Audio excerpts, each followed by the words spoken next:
Hey, this is Brian again, and I'd like to ask you to do a favor. We can't do this work without people like you, so if you can, please like, share, subscribe, tell your friends about Bring Back the Porch. We used to do it a little bit earlier in the year, but last year, for different reasons, we did it in April, and it just seemed to generate a little bit nicer weather, seemed to generate a little bit more foot traffic, and our campers didn't complain either. This episode of Bring Back the Porch, brought to you by Bernie Leahy, River Street Realty. Let's get you home. You can always tell it's spring when the firefighters in Medicine Hat go camping.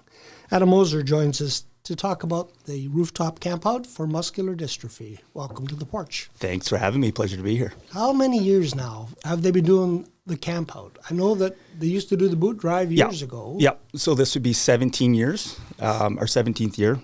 First year was 2009. Lieutenant now, Patrick Jerome, started the first one in 2009, doing it ever since. Yeah, and the response from the public has always been very well received. Very much so, yeah. We used to do it a little bit earlier in the year, but last year, for different reasons, we did it in April, and it just seemed to generate a little bit nicer weather, seemed to generate a little bit more foot traffic, and our campers didn't complain either. So yeah. Do you draw straws to see who has to spend No. nights? Usually, there's always two crews that'll be off. So you usually don't have too much issues with people. I mean, everybody gets behind it. People are there trying to fill the boot, shake a boot. So it's kind of fun. So you usually don't have too much issues with getting people up there. Yeah. Have you camped on the roof? I haven't. No. So this is my third year on the foundation. And this year would have worked perfect with our schedule, but now I'm kind of quarterbacking, running the whole thing. So I'll be there, but I won't be on the roof. It is for a very worthy cause. It is, yep. Yeah, and I think it goes back to 1954. That's right, yeah. When the firefighters across Canada, I think it started in Toronto. Yeah, it actually goes a little bit further before that. So it's actually interesting. So muscular dystrophy and the relationship with the fire service actually goes back to Boston, Massachusetts. Oh. Yeah, so it was in 54. So as the story goes, there was a group of parents whose children lived with a type of MD, and they do different things within the community activities. And one of the things was they went to a fire hall. And as the story goes, there was a firefighter there that just took it to heart. He ended up going to Toronto, and it just took off from there. Yeah. And now there's 600 departments across Canada that support MD. Okay. Do you have any numbers as to how much has been raised in Medicine Hat over the last? Yeah, Medicine Hat. So 1971 was our first partnership that was with the boot drive. Mm-hmm. Since then, we've raised $408,000. $408,000. $408,000. Yeah, that's something to be proud of. Yeah, and so across Canada, since 1954, it's over 100 million. And that again is another good number. Yes, very much so. Yep. The idea of not doing the boot drive, you used to stand in traffic. That wasn't very safe. No. The Campout actually started in Edmonton in 2006. I hope I say his name right. Paul McGonigal was his name. And he had this idea in February in Edmonton that he was going to go camp on the roof for muscular dystrophy. And it worked out well because it definitely caught on. But ever since then, it's been kind of a thing that's growing. So campouts aren't exclusive to Alberta, but most of the campouts are predominantly Alberta. Okay.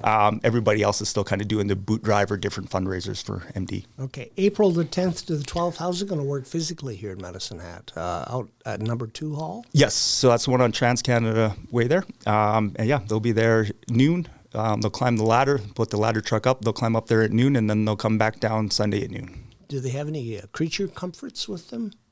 No, not too much. No, not even a heater to keep you warm? Well, they'll have that.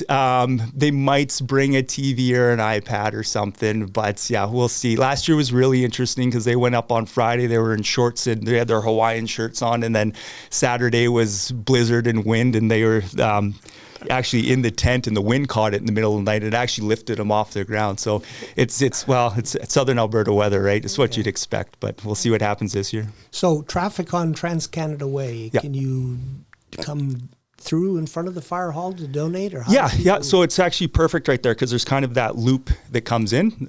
So you can just pull right in right off the road and then drop a donation if you want to park and say hello. And then from the roof, they'll actually have a boot on a rope. And if you want to if you want to donate that way, you can. We'll have a boot with a tap. That works as well.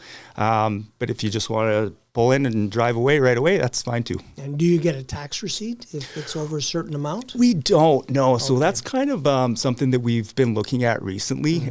So we call ourselves a charity, and we are a charity. We do charitable things. But from a registration standpoint, with the CRA, we are actually registered as a nonprofit, which doesn't allow us to write tax receipts. Okay, all right. You mentioned that you were on a foundation. Yep.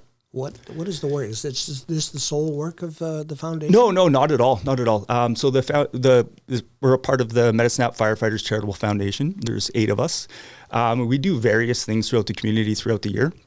Last year was a big year for us. We were able to do quite a bit, make a few smaller donations, big brothers, big sisters. We do a lot with the root cellar every year. Last year was really fun, actually. We purchased toys for Santa Claus Fund, as well as Ronald McDonald House. So a handful of us went to Costco and got to spend $5,000 on toys. It was awesome. Yeah, so much fun. So we do things like that. There was a waiting room in the hospital that needed some updates. So we were able to fund the painting, new furniture, new blinds, etc. for that. So we do a lot throughout the year. I imagine it was like a bunch of little kids out there buying toys. Oh, it was great. It was awesome. Yeah, it was great. Is the annual ball game with the Medicine City Police Service part of this fundraising or part of the foundation? We'll be involved. But that's more of a whole union type thing. But this is too, I guess. Like it takes a lot of manpower for this camp out because we're going to have guys out there, most of them off duty, actually vast majority of them off duty. They'll be out shaking a boot, trying to fill the boot. So it takes a lot of manpower for this. So even though this is kind of organized by the foundation, it really is an entire fire department effort for this weekend. A lot of manpower. And people when they drive by, Yep. they always honk. They do, yeah. I guess that helps with morale. It does, for sure. I mean, and it's great for us too, because firefighting is a great job. It really is. And you're serving the community in some difficult times for sure, but we see that support, right? And we're trying to support a good cause, and then we get the support from the community. The whole weekend's just very rewarding. Yeah. We have to keep in mind, though, that it is a working fire hall on those days. Absolutely. Don't block the doors. Yeah, for sure. But that's the advantage of Station 2 there, that there is plenty of room. So it hasn't been an issue before, and there's enough room there. We block certain areas off where it's safe. Okay. Yeah. Is there a way that people can contribute to the cause without having to be out there at number 2? Yes, actually, glad you asked. So this fall we launched a website. So now we can take donations, credit card. MHFFcharity.com is the website. And if you want to e-transfer, all the information's on there as well. So we're kind of interested and optimistic to see how that plays in this year. Who's going to be the campers this year? So Cole Schaefer and Andrew Archer will be up there. Okay. Yep. Do they know that yet? They do. Yeah. No, they signed up for this. We were talking about that earlier. Actually, it's you don't usually have too much issues getting guys to volunteer for this. Like it is such a good cause, and it is fun. It's such a traditional thing. Fire service is such a traditional thing. So even just not from campers, but just getting guys out to shake a boot and it's a big ask, right? Like it's a whole weekend. Yep. So we usually get pretty good support for this event. Well, I'm sure that 2026 will be no different. Again, the dates, Adam? April 10th to the 12th. And the hours? So they're going to climb up the ladder at noon on the 10th, the Friday there, and then they'll climb back down on Sunday at noon. All right. Well, we wish you good luck, and we thank you for bringing this to the porch. Thank you very much. Appreciate it.